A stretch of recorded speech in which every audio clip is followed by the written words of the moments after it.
The company that owns the giant container ship Ever Given, which is stuck diagonally across the Suez Canal, has said that an attempt will be made to refloat the vessel. Take a listen in. スエズ運河での座礁事故により運河の運航が遮断され、関係者をはじめ多くの方々に多大なるご迷惑、ご心配をおかけしますことをお詫び申し上げます。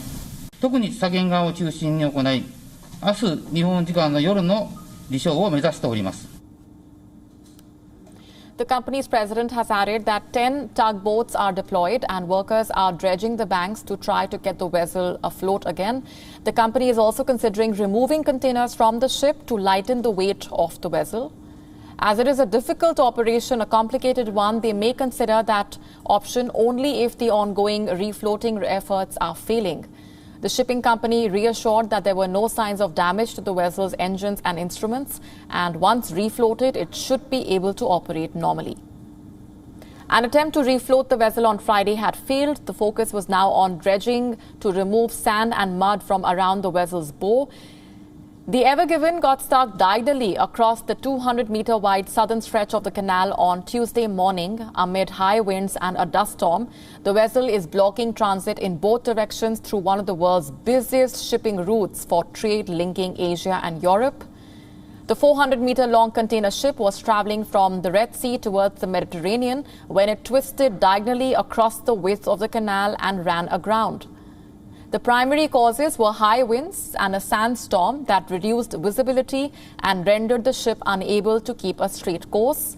The blockage has caused a huge traffic jam of more than 200 ships at both ends of the canal. Shipping companies are considering diverting vessels across Africa's Cape of Good Hope, but that would add 5 to 6 days to the journey between Asia and Europe. United States President Joe Biden has said that the U.S. is looking at what it can do to help free the ship. Biden said that the U.S. has the capacity and the equipment to help Egypt with the stuck vessel. What offer has the DOD, has the Pentagon made to help Egypt? Can you say? What else can the U.S. do to assist? We have equipment and capacity that most countries don't have, and we're seeing what we can be, what help we can be.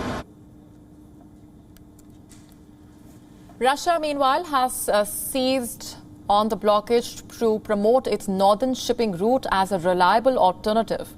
The move is part of a broader push by Moscow to develop the Arctic and capitalize on climate change.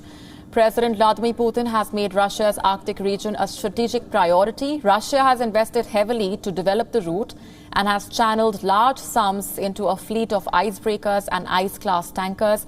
The Northern Sea Route is one of several Arctic shipping channels and lies within Russia's exclusive economic zone.